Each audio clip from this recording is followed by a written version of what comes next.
Hello students, welcome back to Botany Bloom channel. ನಾನು ನಿಮ್ಮ educator Rachana. I think 3 to 4 days gap ಆದ್ಮೇಲೆ ನಾನು video upload ಮಾಡ್ತಾ ಇದ್ದೀನಿ. ಸೊ ಡೋಂಟ್ ವರಿ, ಇನ್ಮೇಲಿಂದ ನಾನು ನಿಮ್ಮ ಪ್ರಿಪರೇಷನ್ಗೆ ಹೆಲ್ಪ್ ಮಾಡ್ಲಿಕ್ಕೆ ಇದ್ದೀನಿ, ಗೈಡ್ ಮಾಡ್ಲಿಕ್ಕೆ ಇದ್ದೀನಿ. ಇನ್ಮೇಲೆ ಕ್ವೆಶನ್ಸ್ ಸಾಲ್ವ್ ಮಾಡಿಸ್ತೀನಿ, ಇದರಲ್ಲಿ PYQ ಸಾಲ್ವ್ ಮಾಡಿಸ್ತೀನಿ, ಹಾಗೆ ಟಿಪ್ಸ್ನು ಕೂಡ ಮತ್ತೆ ಟ್ರಿಕ್ಸ್ನು ಕೂಡ ಹೇಗೆ 1 ಮಿನಿಟ್ ಅಲ್ಲಿ ಸಾಲ್ವ್ ಮಾಡಬೇಕು ಅಂತಾನು ಕೂಡ ಹೇಳ್ಕೊಡ್ತೀನಿ. So we are starting with this video that is complete road map how to score 50+ in biology. ನಾನು ಹೇಳೋ ರೀತಿ ಫಾಲೋ ಮಾಡಿದ್ರೆ you can easily score 60 also in biology.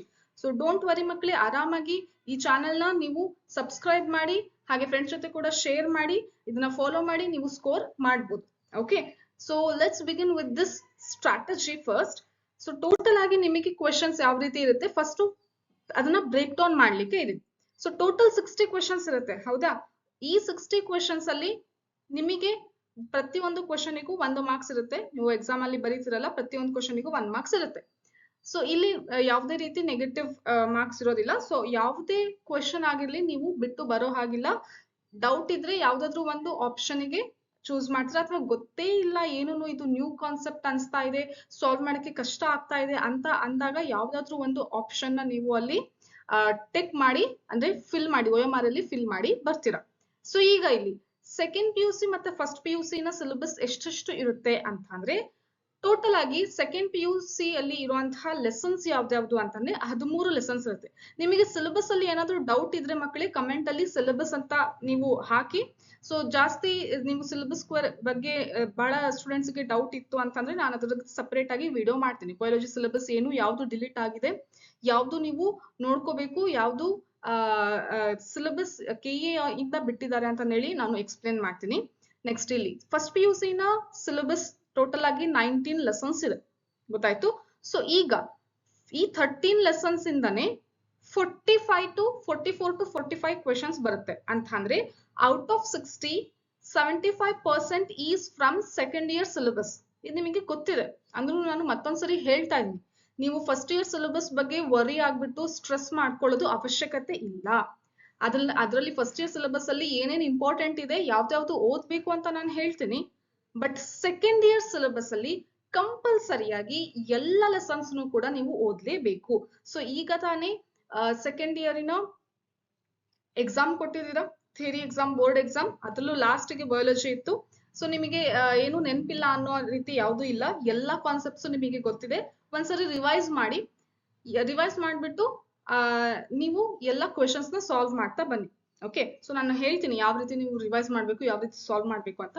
So ಈಗ ಇಲ್ಲಿ ನೀವು ತಲೆ ಕೆಡ್ಸ್ಕೋಬೇಕಾಗಿರುವಂತಹ ಮ್ಯಾಟರ್ ಯಾವುದು ಅಂತ ಅಂದ್ರೆ, ಹೇಗೆ ಸೆಕೆಂಡ್ ಇಯರ್ ಸಿಲೆಬಸ್ ಕಂಪ್ಲೀಟ್ ಆಗಿ ಮುಗಿಸ್ಬೇಕು ನಾನು ಅಂತ ಹೇಳಿ. ಸೊ ಪ್ರತಿಯೊಂದು ಲೆಸನ್ ಸೆಕೆಂಡ್ ಇಯರ್ ಅಲ್ಲಿ ಇರುವಂತಹ ಈ 13 ಲೆಸನ್ಸ್ ಇದೆಲ್ಲ ಎಲ್ಲದನ್ನು ಕೂಡ ಇಂಪಾರ್ಟೆಂಟ್ ಆಗಿದೆ, ಗೊತ್ತಾಯ್ತು? ಸೊ ನೋಡಿ, only 15%, that is 15 to 16 questions is from first PUC syllabus. ಇದು ಕ್ಲಾರಿಟಿ ಸಿಗ್ತಾ? ಈಗ ಸೆಕೆಂಡ್ ಇಯರ್ ಸಿಲೆಬಸ್ ಅಲ್ಲಿ ಅದ್ರಲ್ಲಿನೂ ಕೂಡ ಹೈ ವೇಟೇಜ್ ಇರುವಂತದ್ದು ಯಾವುದು? ಆಲ್ 13 ಲೆಸನ್ಸ್ ಆರ್ ಇಂಪಾರ್ಟೆಂಟ್ ಮಕ್ಳೆ. ಇದ್ರಲ್ಲಿನೂ ಕೂಡ ಜಾಸ್ತಿ ಕ್ವೆಶನ್ಸ್ ಬರುತ್ತೆ ಪ್ರತಿ ವರ್ಷನು. ಟ್ರೆಂಡ್ ಅನಾಲಿಸಿಸ್ ನೋಡಿದಾಗ, ಟ್ರೆಂಡ್ ಅಂತ ಅಂದ್ರೆ ಒಂದು 10 ಇಯರ್ಸ್ ಇಂದ ಯಾವ್ಯಾವ ಲೆಸನ್ ಇಂದ ಕ್ವೆಶನ್ ಕೇಳಿದ್ದಾರೆ ಅಂತ ಹೇಳಿ ನೋಡಿದ್ರೆ ನೋಡಿ, KCET ಗೆ ಸಪರೇಟ್ ಆಗಿ ಬ್ಲೂ ಪ್ರಿಂಟ್ ಅಂತ ಏನು ಇರೋದಿಲ್ಲ. ಇದೇ ಲೆಸನ್ ಇಂದ ಇಷ್ಟು ಕ್ವೆಶನ್ ಕೇಳಬೇಕು ಅಂತ ಹೇಳಿ ಹೇಗೆ ಬೋರ್ಡ್ ಎಕ್ಸಾಮಿಗೆ ಅವರು ಬ್ಲೂ ಪ್ರಿಂಟ್ ರಿಲೀಸ್ ಮಾಡಿದ್ರಲ್ಲ, ಆ ರೀತಿ ಬ್ಲೂ ಪ್ರಿಂಟ್ ಅಂತ ಏನು ಇರೋದಿಲ್ಲ. ಟ್ರೆಂಡ್ ಅನಾಲಿಸಿಸ್ ನೋಡಿ ನಾವು ಗೆಸ್ ಮಾಡ್ಬೋದು, ಅದನ್ನು ಕೂಡ ಫಾಲೋ ಆಗುತ್ತೆ. ಟ್ರೆಂಡ್ ಅನಾಲಿಸಿಸ್ ಕೂಡ ಫಾಲೋ ಆಗುತ್ತೆ ಅಂತ ಅಂದ್ರೆ, ಸಪೋಸ್ 2015 ಅಲ್ಲಿ ಈ ಲೆಸನ್ ಇಂದ 4 ಕ್ವೆಶನ್ ಕೇಳಿದ್ದಾರೆ, 2016 ಅಲ್ಲಿ 3 ಕ್ವೆಶನ್ ಕೇಳಿದ್ದಾರೆ, ಮತ್ತೆ 17 18 ಅಲ್ಲಿ 3 ಕ್ವೆಶನ್ಸ್ 4 ಕ್ವೆಶನ್ಸ್ ಈ ರೀತಿ ಕೇಳಿದ್ದಾರೆ. ಸೊ ಹಂಗಾಗಿ ಆವರೇಜ್ ತಗೊಂಡಾಗ ಏನಂತ ಸಿಗುತ್ತೆ, 3 to 4 questions will be asked from that lesson ಅಂತ ಗೊತ್ತಾಗುತ್ತೆ. ಸೊ ಅದರಿಂದಾನೇ ಹೈ ವೇಟೇಜ್ ಯಾವ ಲೆಸನ್ಸ್ ಇದೆ, ತೀರಾ ಕಡಿಮೆ ಲೋ ವೇಟೇಜ್ ಅಂತ ಹೇಳಿ ಸೆಕೆಂಡ್ ಇಯರ್ ಸಿಲೆಬಸ್ ಅಲ್ಲಿ ಇಲ್ವೇ ಇಲ್ಲ. ಯಾಕಂದ್ರೆ ಪ್ರತಿ ಲೆಸನ್ ಇಂದನೂ ಕೂಡ ಕ್ವೆಶನ್ಸ್ ಬಂದೇ ಇರುತ್ತೆ. ಮಿನಿಮಮ್ ಆದ್ರೂ 2 ಕ್ವೆಶನ್ ಪ್ರತಿ ಲೆಸನ್ ಇಂದ ಇದ್ದೇ ಇದೆ. ಅದಕ್ಕಿಂತ ಜಾಸ್ತಿ ಇರೋದು 3 to 4 ಕ್ವೆಶನ್ 5 ಕ್ವೆಶನ್ಸ್ ಇರುವಂತಹ ಲೆಸನ್ಸ್ ಯಾವ್ದಾವ್ದು ಅಂತ ಅಂದ್ರೆ ಇಲ್ಲಿದೆ ಅಲ್ಲ, ಇದು ಸೆಕ್ಷುವಲ್ ರಿಪ್ರೊಡಕ್ಷನ್ ಇನ್ ಫ್ಲವರಿಂಗ್ ಪ್ಲಾಂಟ್ಸ್. ಕೆಲವೊಂದ್ ಸರಿ 5 ಕ್ವೆಶನ್ಸ್ ಕೇಳಿದ್ದಾರೆ ಕೆಲವೊಂದ್ ವರ್ಷ, ಯಾವ್ದೋ ಒಂದು ಇಯರ್ ಅಲ್ಲಿ. Next human reproduction 4 to 5 questions. Principle of inheritance, molecular basis of inheritance, ಇದೆಲ್ಲದನ್ನು ಮಿನಿಮಮ್ 3 ಕ್ವೆಶನ್ಸ್ ಇದ್ದೇ ಇದೆ. ಅದಾದ್ಮೇಲೆ 4 ಅಥವಾ 5, ಮ್ಯಾಕ್ಸಿಮಮ್ 5 ಕ್ವೆಶನ್ಸ್ ಇದೆ. So minimum to maximum 3 to 5 questions will be asked from these lessons. So ಇದನ್ನ ನೀವು ಫಸ್ಟ್ ಮುಗಿಸ್ಬೇಕು. ಇದರಲ್ಲಿ ಬರುವಂತಹ ನ್ಯೂಮರಿಕಲ್ ಕ್ವೆಶನ್ಸ್ ಕೂಡ ನೀವು ಪ್ರಾಕ್ಟೀಸ್ ಮಾಡಬೇಕು. ಅದನ್ನು ಕೂಡ ಚಿಂತೆ ಮಾಡಬೇಡಿ, ನಾನು ಹೇಳ್ಕೊಡ್ತೀನಿ ಯಾವ ರೀತಿ ನೀವು ಸಾಲ್ವ್ ಮಾಡಬೇಕು ಅಂತ. ಮತ್ತೆ ಇದಕ್ಕಿಂತ ಮುಂಚೆನೂ ಕೂಡ ನಾನು ವಿಡಿಯೋ ಅಪ್ಲೋಡ್ ಮಾಡಿದ್ದೀನಿ. Molecular base of inheritance numerical questions ಅಂತ ವಿಡಿಯೋ ಇದೆ, ಅದನ್ನ ನೋಡಿ. ಓಕೆ, ಸೊ ಅದರಲ್ಲಿ ನಾನು ಬಹಳ ಡೀಟೇಲ್ ಆಗಿ ಎಕ್ಸ್ಪ್ಲೇನ್ ಮಾಡಿದ್ದೀನಿ. ಮತ್ತೆ ಜೊತೆಗೆ ಈಗ ರೀಸೆಂಟ್ ಆಗಿ ಬೋರ್ಡ್ ಎಕ್ಸಾಮ್ ಹಿಂದಿನ ದಿನ ಒಂದು ನ್ಯೂಮರಿಕಲ್ ಕ್ವೆಶನ್ಸ್ ನ ವಿಡಿಯೋ ಅಪ್ಲೋಡ್ ಮಾಡಿದ್ದೆ, ಅದನ್ನು ಕೂಡ ನೋಡಿ. ಓಕೆನಾ, ಸೊ ಅದೆರಡನ್ನೂ ಕೂಡ ನಾನು ಈಗ ಈ ವಿಡಿಯೋ ಎಂಡ್ ಆಗ್ಬೇಕಾದ್ರೆ ರೆಕ್ಟಾಂಗಲ್ ಬಾಕ್ಸ್ ಅಲ್ಲಿ ಬರುತ್ತೆ, ಅದನ್ನ ಅಲ್ಲಿ ಹಾಕಿರ್ತೀನಿ. ನೀವು ಅದನ್ನ ಕ್ಲಿಕ್ ಮಾಡಿದ್ರೆ ಸಾಕು ಆ ವಿಡಿಯೋನ ನೋಡ್ಬೋದು, ಅಥವಾ ಡಿಸ್ಕ್ರಿಪ್ಷನ್ ಅಲ್ಲಿ ಕೂಡ ಪ್ರೊವೈಡ್ ಮಾಡಿರ್ತೀನಿ, ಅಥವಾ ಈಗ ಇಲ್ಲಿ ಲಿಂಕ್ ಬರುತ್ತೆ ಅದರಲ್ಲಿನೂ ಕೂಡ ನೀವು ನೋಡ್ಬೋದು. ಗೊತ್ತಾಯ್ತು? ಸೊ ಇದು ಸೆಕೆಂಡ್ ಇಯರ್ ಸಿಲೆಬಸ್ ಇಂದು ಏನಿತ್ತು ಹೈ ವೇಟೇಜ್ ಲೆಸನ್ಸ್ ಯಾವುದು ಅಂತ ಹೇಳಿದೆ. ಅದೇ ರೀತಿ ಫಸ್ಟ್ ಇಯರ್ ಸಿಲೆಬಸ್ ನೋಡೋದಾದ್ರೆ ಪ್ರತಿಯೊಂದು ಲೆಸನ್ ಇಂದನೂ ಕ್ವೆಶನ್ ಬರುತ್ತೆ ಅಂತ ಹೇಳಿ ಹೇಳಕ್ ಆಗಲ್ಲ. ಯಾಕಂದ್ರೆ ಕ್ವೆಶನ್ಸ್ ಕೇಳಬೇಕಾಗಿರುವಂತಹದ್ದು ಎಷ್ಟು 15ರಿಂದ 16, ಬಟ್ ಲೆಸನ್ಸ್ ಎಷ್ಟಿದೆ 19 ಲೆಸನ್ಸ್ ಇದೆ. ಓಕೆನಾ, ಸೊ ಹಂಗಾಗಿ ಎಲ್ಲಾ ಲೆಸನ್ಸ್ ಇಂದ ಕ್ವೆಶನ್ ಬರುತ್ತೆ ಅಂತ ಹೇಳಕ್ ಆಗಲ್ಲ. ಸೊ ಪ್ರತಿ ವರ್ಷನೂ ಈ ಲೆಸನ್ಸ್ ಇಂದ 2ರಿಂದ 3 ಕ್ವೆಶನ್ಸ್ ಕೇಳಿದ್ದಾರೆ, ಅಥವಾ 2 ಕ್ವೆಶನ್ ಮಿನಿಮಮ್ ಅಂತೂ 2 ಕ್ವೆಶನ್ ಇದ್ದೇ ಇದೆ. ಓಕೆನಾ, ಅದು ಯಾವ್ದು ಅಂತ ಅಂದ್ರೆ ಪ್ಲಾಂಟ್ ಕಿಂಗ್ಡಮ್, ಅನಿಮಲ್ ಕಿಂಗ್ಡಮ್. ಅದ್ರಲ್ಲೂ ನಾನು ಮತ್ತು ಇಂಪಾರ್ಟೆಂಟ್ ಅಂತ ಹೇಳ್ತೀನಿ ಯಾವುದು ಅಂತ ಅಂದ್ರೆ animal Kingdom. Okay, morphology of flowering plants, body fluids and circulation. ಈ 3 ಲೆಸನ್ ಇದೆ ಅಲ್ಲ, ಈ 3 ಲೆಸನ್ ಇಂದ ಕಂಪಲ್ಸರಿಯಾಗಿ 2 ಅಥವಾ 2ಕ್ಕಿಂತ ಜಾಸ್ತಿ ಕ್ವೆಶನ್ಸ್ ಬಂದಿದೆ. 1, 2 ಅಥವಾ ಕೆಲವೊಂದ್ಸರಿ ಮಾತ್ರ 3 ಕ್ವೆಶನ್ ಬಂದಿದೆ ಅನಿಮಲ್ ಕಿಂಗ್ಡಮ್ ಅದ್ರಲ್ಲಿ. ಗೊತ್ತಾಯ್ತು? ಸೊ ಈ ರೀತಿ ಕೇಳಿದ್ದಾರೆ, ಬಟ್ ಈಗ ನಾವು ಅದನ್ನೇ ಫಾಲೋ ಮಾಡ್ತಾರೆ ಅಂತ ಹೇಳಕ್ ಆಗಲ್ಲ. ಯಾಕೆಂದ್ರೆ ಸಿಲೆಬಸ್ ಚೇಂಜ್ ಆಗಿದೆ.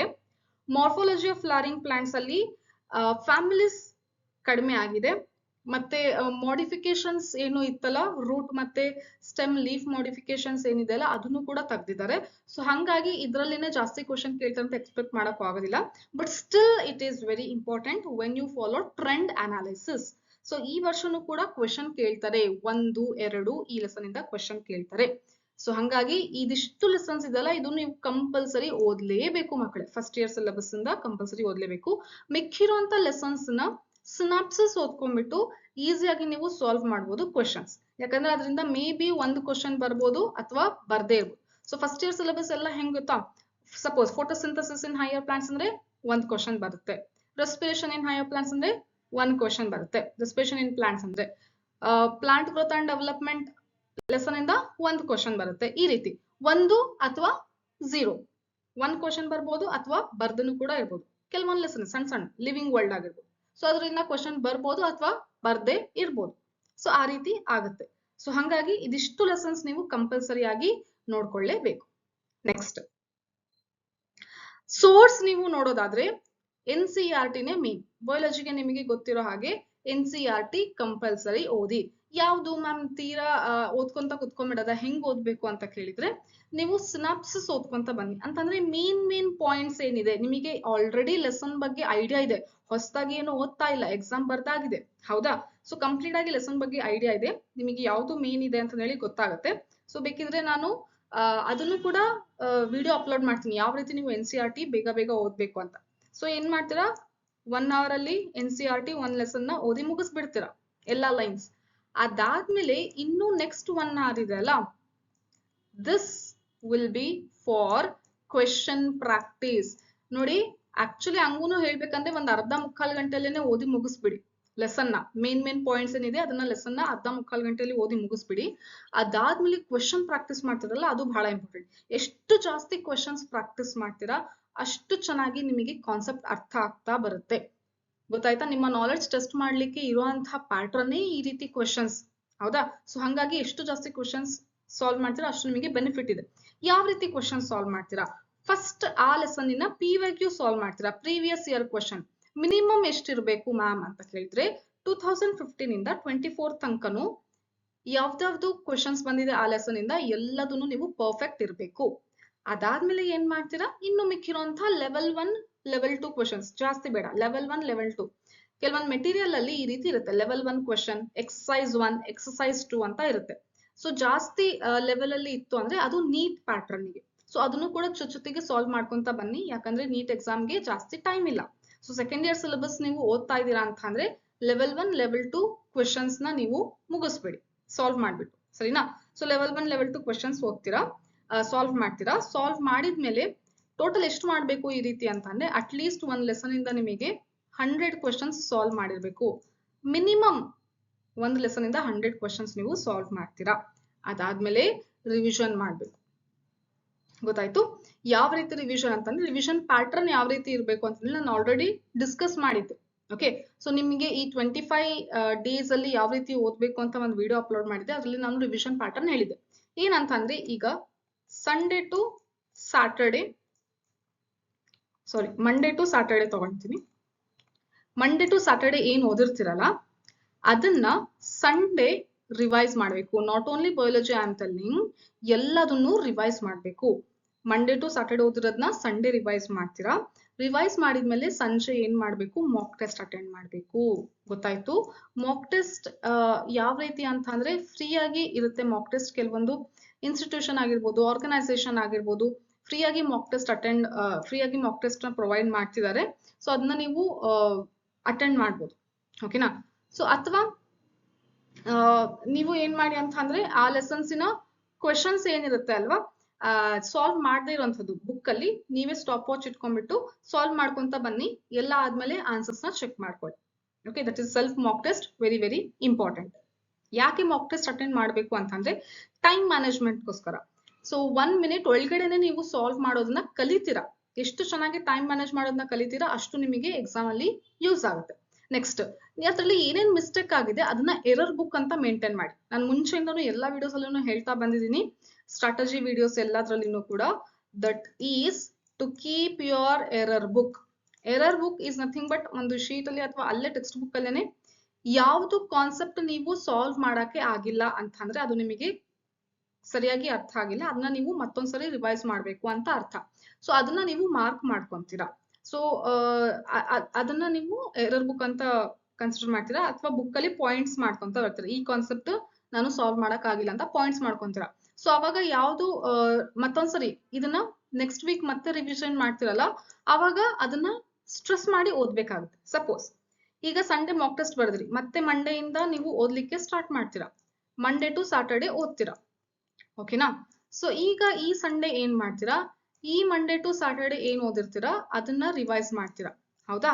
ನೆಕ್ಸ್ಟ್ ಲಾಸ್ಟ್ ವೀಕ್ ಇಂದು ಮಂಡೇ ಟು ಸ್ಯಾಟರ್ಡೆ ಏನ್ ಓದಿರ್ತೀರಾ ಮತ್ತೆ ಅದನ್ನು ಕೂಡ ರಿವೈಸ್ ಮಾಡ್ಬೇಕು. ಗೊತ್ತಾಯ್ತಾ? So always revision will be in the form of add on ಆಗ್ತಾ ಇರುತ್ತೆ ರಿವಿಷನ್. ಸೊ ಫಸ್ಟ್ ವೀಕ್ ಇಂದು ಸೆಕೆಂಡ್ ವೀಕಿಗೆ ಮತ್ತೊಂದ್ಸರಿ ರಿವೈಸ್ ಮಾಡ್ತೀರಾ. ಅಂದ್ರೆ ಇಲ್ಲಿ ರಿವೈಸ್ ಮಾಡಕ್ಕೆ ನೀವು 1 hour ಏನಾದ್ರು ತಗೊಂಡಿದ್ರೆ, ಎಕ್ಸಾಂಪಲ್ 1 hour ಏನಾದ್ರು ತಗೊಂಡಿದ್ರೆ, ನೆಕ್ಸ್ಟ್ ವೀಕ್ ಅಲ್ಲಿ ಅದನ್ನೇ ರಿವೈಸ್ ಮಾಡ್ಲಿಕ್ಕೆ ನಿಮಗೆ ಅರ್ಧ ಗಂಟೆ ಸಾಕಾಗುತ್ತೆ. ಗೊತ್ತಾಯ್ತಾ? ಸೊ ಈ ರೀತಿ ನೀವು ಮುಂಚೆದು ರಿವಿಷನ್ ಮಾಡ್ಕೊಂತ ಬರ್ಬೇಕು, ಅವಾಗ ಮಾತ್ರ ನೆನಪಲ್ಲಿ ಉಳಿಯುತ್ತೆ. ಅಥವಾ ಸುಮ್ನೆ ಓದ್ಬಿಟ್ಟು ನಾನು ಪ್ರಾಕ್ಟೀಸ್ ಮಾಡಿದೀನಿ, ಕ್ವೆಶನ್ ಪ್ರಾಕ್ಟೀಸ್ ಮಾಡಿದೀನಿ, ಎಲ್ಲ ಮಾಡಿದೀನಿ ಅಂತ ಅಂದ್ರೆ ಏನ್ ಯೂಸ್ ಇದೆ?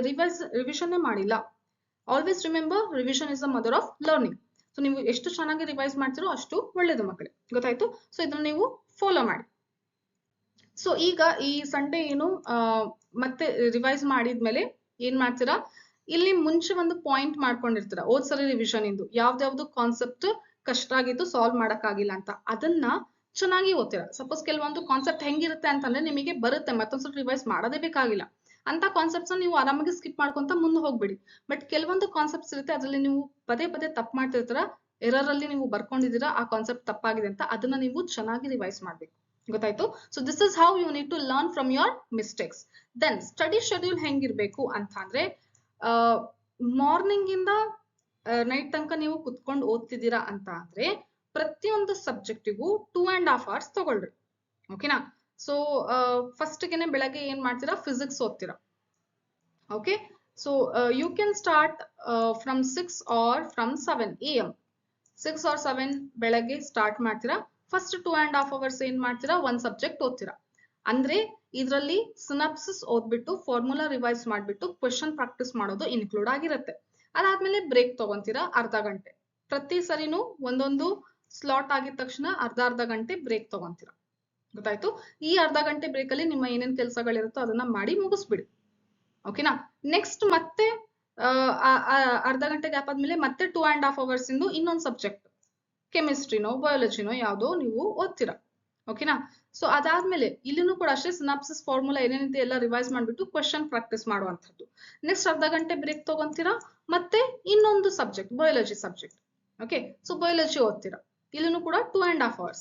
2.5 hours ಅಲ್ಲಿ ಯಾವ ರೀತಿ ಬ್ರೇಕ್ ಮಾಡ್ಬೇಕು ಅಂತ ಹೇಳಿದ್ನಲ್ಲ, 1 ಅಥವಾ 3/4 ಗಂಟೆಲಿ ನೀವು ಸಿನಾಪ್ಸಿಸ್ ಓದಿ ಮುಗಿಸ್ಬಿಡಿ, NCERT ರೀಡಿಂಗ್ ಮುಗಿಸ್ಬಿಡಿ.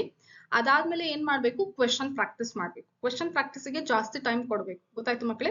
ಸೊ ಈ ರೀತಿ ನೀವು ಏನಾದ್ರು ಸ್ಟಡಿ ಶೆಡ್ಯೂಲ್ ನ ಫಾಲೋ ಮಾಡಿದೀರಾ, ಸೊ ಈ ರೀತಿ ನಾನು ಹೇಳುವಂತ ಮೆಥಡ್ ನ ಫಾಲೋ ಮಾಡ್ತಿದ್ದೀರಾ ಅಂತಂದ್ರೆ ಈಸಿಯಾಗಿ ನೀವು 50+ ಸ್ಕೋರ್ ಮಾಡ್ಬೋದು. ಗೊತ್ತಾಯ್ತು. ಸೊ ಹೆಂಗುನು 45 ಕ್ವಶನ್ಸ್ ಯಾವ್ದ್ರಿಂದ ಬರುತ್ತೆ, ಸೆಕೆಂಡ್ ಇಯರ್ ಸಿಲೆಬಸ್ ಇಂದ ಬರುತ್ತೆ. ಸೊ ಸೆಕೆಂಡ್ ಇಯರ್ ಸಿಲೆಬಸ್ ನೀವು ಥರವಾಗಿ ಓದಿದಿರಾ ಅಂತಂದ್ರೆ ಈ 45 ಕ್ವಶನ್ಸ್ ನಿಮ್ದಾಗತ್ತೆ. ಅದ್ರಲ್ಲೂ ಏನೋ ಒಂದು ಮಿಸ್ಟೇಕ್ ಆಯ್ತು ಅಂತಂದ್ರೆ ಅಟ್ ಲೀಸ್ಟ್ 43 to 44 ಕ್ವಶನ್ಸ್ ಬಂತ. ಇನ್ನು ಮಿಕ್ಕಿರುವಂತದ್ದು ನಾನು ಫಸ್ಟ್ ಇಯರ್ ಅಲ್ಲಿ ಯಾವ್ದು ಇಂಪಾರ್ಟೆಂಟ್ ಲೆಸನ್ಸ್ ಅಂತ ಹೇಳಿದ್ನಲ್ಲ ಅದನ್ನ ಕಂಪಲ್ಸರಿ ಓದಿರ್ತೀರಾ. ಅಲ್ಲಿಂದ ಒಂದ್ 4 ರಿಂದ 5 ಕ್ವಶನ್ಸ್ ಅಟೆಂಡ್ ಮಾಡ್ತೀರಾ. ಗೊತ್ತಾಗ್ತಿದೆ ಅಲ್ಲ. So you can easily score ಮಕ್ಕಳು. ಸೊ ಟೆನ್ಷನ್ ಆಗ್ಬೇಡಿ, ಚೆನ್ನಾಗಿ ಪ್ರಿಪೇರ್ ಆಗಿ ನಾನು ಹೇಳುವಂತ ಸ್ಟ್ರಾಟಜಿ ಫಾಲೋ ಮಾಡಿ. ಸೊ ಈ ರೀತಿ 3 ಸ್ಲಾಟ್ಸ್ ಆದ್ಮೇಲೆ 1 hour ಬ್ರೇಕ್, 1 ಗಂಟೆ ಬ್ರೇಕ್ ತಗೊಳ್ಳಿ. ಅದಾದ್ಮೇಲೆ ಮತ್ತೆ ಈ ಸ್ಲಾಟ್ಸ್ ನ ರಿಪೀಟ್ ಮಾಡಿ. ಮತ್ತೆ 2.5 hours, half hour gap, 2.5 hours, ಮತ್ತೆ half hour ಗ್ಯಾಪ್, ಮತ್ತೆ 2.5 hours. ಗೊತ್ತಾಯ್ತು. ಸೊ ಅಲ್ಲಿಗೆ ಅವತ್ತಿನ ದಿನ ಮುಗಿಯುತ್ತೆ. ಲಾಸ್ಟ್ ಗೆ ಮಲಗಬೇಕಾದ್ರೆ ಒಂದ್ ಸ್ವಲ್ಪ ರಿವೈಸ್ ಮಾಡ್ಕೊಳ್ಳಿ, ಮೈಂಡ್ ಅಲ್ಲಿ ಏನೇನು ಓದಿದೀನಿ ಇವತ್ತು ಅಂತಂದೇಳಿ ಗ್ಲಾನ್ಸ್ ಮಾಡ್ಕೊಂಡ್ಬಿಟ್ಟು ರಿವೈಸ್ ಮಾಡ್ಕೊಂಡ್ಬಿಟ್ಟು ಮಲ್ಕೊಳ್ಳಿ. ಗೊತ್ತಾಯ್ತು. ಸೊ ಈ ರೀತಿ ನೀವು ಫಾಲೋ ಮಾಡಿ. So meet you in the next video with PYQ solving session. I'll be there today evening or else tomorrow morning. Okay. So bye bye.